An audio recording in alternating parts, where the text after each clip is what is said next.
三星这次推出 Galaxy S25 Ultra 之后，网络上有不少朋友对于相机模组的升级也感到一些小小的失望。原因就在规格上只有提升超广角镜头，而主镜头跟2颗长焦镜头都跟上一代维持同样的规格，这样就表示完全没有提升吗？其实，这部分我有问了官方啊，官方的说法是，虽然规格是相同的，但由于处理器的提升，让更好的演算法可以在 Galaxy S25 上面实现。那事实上，在拍照体验会提升不少。当然，到底有没有提升，官方到底说的是不是真的，我们还是要眼见为凭，所以直接来实拍比较最准确。这集就让 Galaxy S20 Ultra 还有 S25 Ultra 来比一比，看看是不是真的有所提升。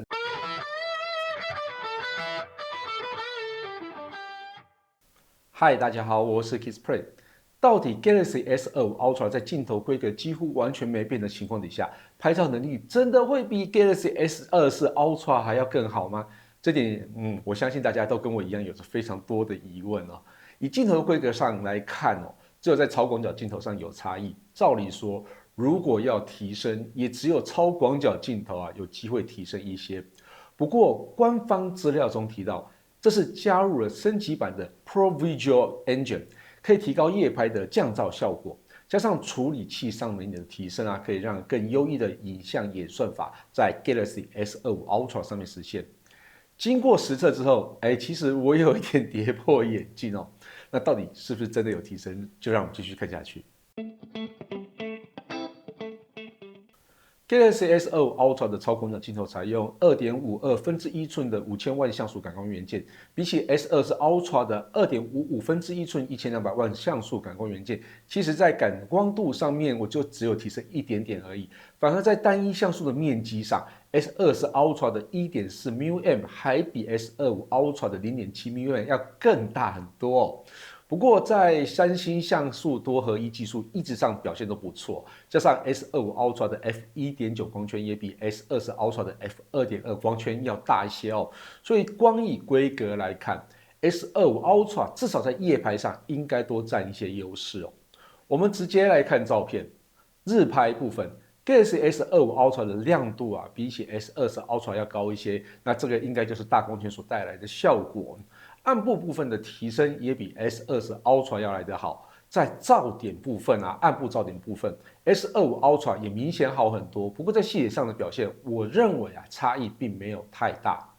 夜拍部分最明显的差异还是在暗部噪点的部分 ，S25 Ultra 有着更好的抑制效果。细节部分 ，S25 Ultra 也稍微好一点点，但两款手机的夜拍表现差异并没有办法显著到一眼就能看出来。而微距部分，两款手机的细节表现上面不太容易分出差异，但 S25 Ultra 的光圈稍微大一些，所以景深会比较浅，要拍出更准确的微距对焦难度会稍微高一点点。整体来说 ，S25 Ultra 的超广角镜头的确是有提升一些，但幅度并没有太大。最显著的差异就在于暗部噪点的抑制上 ，S25 Ultra 的确有更好的表现，也能在比较暗的环境下拍出比较优异的超广角作品。Galaxy S25 Ultra 跟 S20 Ultra 的主镜头都是采用2亿像素1.3寸的感光元件，照理说拍出来的照片应该不至于有差别我们直接看照片，在日拍部分，以细节的表现上，两款手机都有着非常细致的画质。不过仔细看，在 S25 Ultra 的对比表现明显是比较高一些，而且在噪点抑制部分同样有着比较好的表现效果哦。那这表示三星推出了升级版 Pro Visual Engine， 的确对于噪点有更好的控制。夜拍部分虽然在照片放大前并没有太大的差异，但放大后就可以发现 S25 Ultra 同样在噪点抑制部分有着比较好的表现，这也让细节部分可以感受到一些差异。主镜头部分整体来说，整体的差异并没有太大，但以画面细节跟暗部提升的感受来说 ，S25 Ultra 的确有着小小的提升。Galaxy S25 Ultra 跟 S20 Ultra 在3倍与5倍望远镜头规格相同。我们从3倍看起，日拍部分 S25 Ultra 整体的对比表现比较优异，光线控制也比较不会有向外溢出的感觉细节部分也能看出 S25 Ultra 有较好的表现。夜拍部分暗部噪点抑制部分 ，S25 Ultra 同样有着更好的控制，光线也能比较好控制在发光源上面，让整体的细节表现有着更好的视觉效果。5倍部分呢，日拍细节上的表现呢，S25 Ultra 依然有更好的表现哦，不过差异并没有太明显。夜拍部分最明显的表现差异呢，就是在于暗部噪点抑制部分。S25 Ultra 有着更纯净的画质，画质也更为扎实一些。在光学望远焦段，因为规格都是一样的，所以很明显就可以看出全新升级版 ProVisual Engine 对于画质上表现的差异。其实真的有差。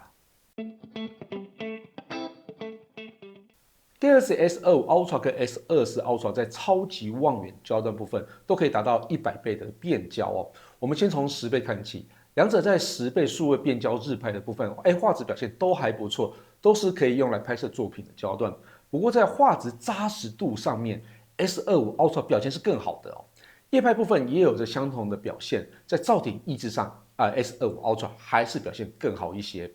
30倍的部分。两款手机无论在日拍、夜拍所呈现的画质都勉强算是堪用的程度哦。不过 S25 Ultra 还是更胜一筹，在细节上的刻画、噪点的抑制，还有整体的扎实部分，S25 Ultra 的确是提升很多哦。而100倍部分，基本上两款手机都是不到可用的程度但 S25 Ultra 整体上表现还是更好的一款哦。在超级望远焦段的部分，S25 Ultra 也得到了更好的提升，也可以看出演算法带来的优势哦。整体来说，很明显看出Galaxy S25 Ultra 在所有的焦段表现部分都有所提升。超级广角镜头部分，就不用说了，因为规格上原本就比 S24 Ultra 要好一些哦。但在完全没有改变的主镜头跟双望远镜头上面，其实真的有提升哦，让人真的感受到三星演算法，真的很强啊。所以一开始所提到的处理器跟演算法所带来的拍照进步，看到实拍后的表现，也真的不得不承认全新升级版 ProVisual Engine 的威力哦。以上就是 Galaxy S25 Ultra 跟 S24 Ultra 的拍照比较，其他 S25 Ultra 的相关评测都还在进行中，请大家等我一下。那就感谢大家收看这期节目，希望大家也会喜欢这次内容。如果有任何建议或问题，也欢迎留言让我知道。我是 Kissplay，我们下期见喽，拜拜。